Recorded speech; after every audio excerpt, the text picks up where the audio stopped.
it's one thing. One thing I want to go back to the Bay Area stuff early and some of the groups that we backed up at the time. And many bands like Confunction, Project Soul at the time, we would back groups Okay. out of the Hartfield Brothers, a group, we played for a band called a group called the Crescendos, just local vocal group out of Berkeley.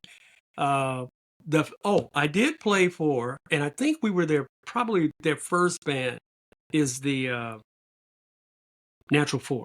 The Natural Four. Natural Four. That sounds like a 80s rap group from the Bronx. No, Natural Four.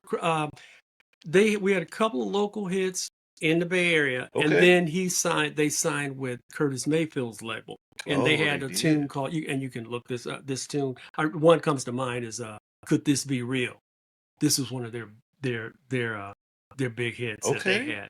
But and so you played, we played for everybody, and not you could play for this band or this group or play for this group, or and now, did you get many pictures from that generation? You know what? I think about pictures from now, because I remember you ain't got no pictures for us to use when we put up the podcast. I'm going to have to go way back. I'm going to have to dig, because I remember I was thinking about this not too long ago. I said, man, we were a band. We named our band The Syndicate, but we spelled it with a C just to be different.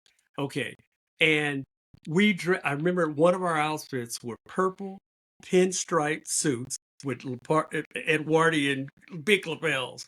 And we went in front of a bank with empty violin case, like a bunch of gangsters, to take the pictures. And I'm looking for those pictures. Oh. I mean, come on. And I seen one picture with you with an afro on some steps or something. Ooh. You were standing on some steps. She had an afro. Oh, man, and I think he had like a sax in his hand. Yeah. And the midget was leaning against his leg a little bit. And that was that $40,000 Telecaster that I got rid of. That guitar.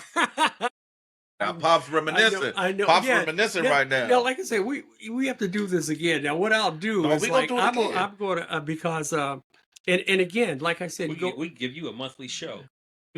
Once a month. Going back to just the Bay Area from 60s, 70s. And when I say Bay Area, I'm talking about Marin County, San Francisco, Richmond, Vallejo, Oakland. And keep in mind now we're also talking about where military bases were.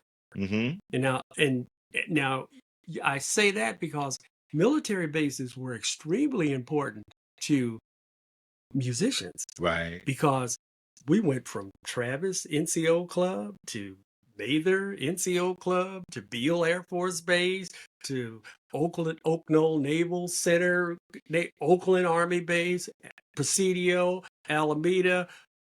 There was a Air Force, McClellan, and so it kept the bands busy. Because I remember you saying you came up here. Totally different. I mean, you could work in the military bases. Right. And, I mean, we kept a couple of dollars in our pocket because we played Wednesday night. We got $40 in our pocket at school the next day, Right. And now they won't even give them food. And, when the bases close, because that's the thing. You got to have somewhere to play. You got to practice to hone your skill in terms of being in front of an audience. And, working the club and working the audience and sounding good as a cohesive unit, as a band. And you talk about a band and you hear terms like in the pocket. They're tight. That's what it is. When you get to such a point where you can look over as a guitar player, I can look over at the bass player, and we instinctively will play the same riff, because it's just. In the pocket. And that's how it was. That's how it was with Project Soul. That's how it was with the Syndicate and any of the other bands.